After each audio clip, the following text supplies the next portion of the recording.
Club ছাড়ার ঘোষণা দিয়েছেন ডি মারিয়া। নেইমারও বিদায় বলবেন সান্তোসকে। নতুন গন্তব্যের খুঁজে দুজনেই কি পাড়ি জমাবেন ইন্টার মায়ামিতে?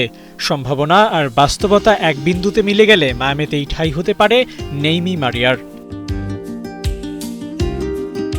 কদিন আগেও জোর গুঞ্জন ছিল নেইমার নাকি বার্সেলোনায় খেলবেন, কিন্তু বয়স, পারফরম্যান্স আর ফিটনেস সব মিলিয়ে নেইমারের সেই সুযোগ নেই বললেই চলে। তবে এতে তো আর থেমে থাকবেন না নেইমার জুনিয়র, খুঁজে নেবেন নতুন ঠিকানা। তবে ক্লাব পরিবর্তনের জন্য নেইমারের হাতে অপশন খুবই কম।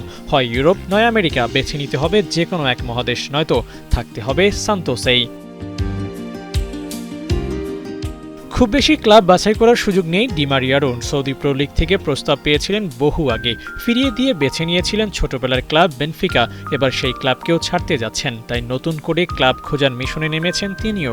খুঁজতে খুঁজতে কি মেসির মায়ামিই খুঁজে পাবেন ডি মারিয়া? মায়ামি, নেইমার আর ডি মারিয়াকে নিয়ে গুঞ্জনের একটাই কারণ, লিওনেল মেসি। এলেমটেনের সঙ্গে তাদের সুসম্পর্ক। এর আগে লুইস সুয়ারেজ, জর্দি আলবারা মেসির সোর্সেই মায়ামিতে পা ফেলেছিলেন।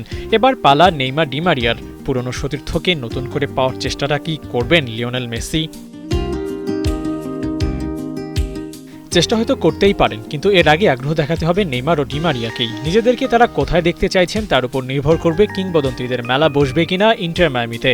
হয়তো পুরনো সতীর্থদের সঙ্গে মাঠে নামার ইচ্ছাটা বারণ করতে চাইবেন না নেইমার জুনিয়র। আন্তর্জাতিক ফুটবলে ডি মারিয়া নেই, তাই মেসির সঙ্গে মাঠে মাতানোর সুযোগটাও কমে এসেছে। কিন্তু লিওর সঙ্গে আরেকবার 90 মিনিটস শেয়ার করতে মায়ামিতে আসতে চাইতেই পারেন আনহেল ডি মারিয়া। বিশ্বকাপের প্রস্তুতি নিতে নেইমারই বা এর চেয়ে ভালো সুযোগ আর কই পাবেন? দুয়ে দুয়ে চার মিললে Messi, Neymar, Di Maria, Luis সুয়ারেজদের দেখা যেতে পারে পিঙ্ক জার্সিতে। আবু নাইম, ৭১।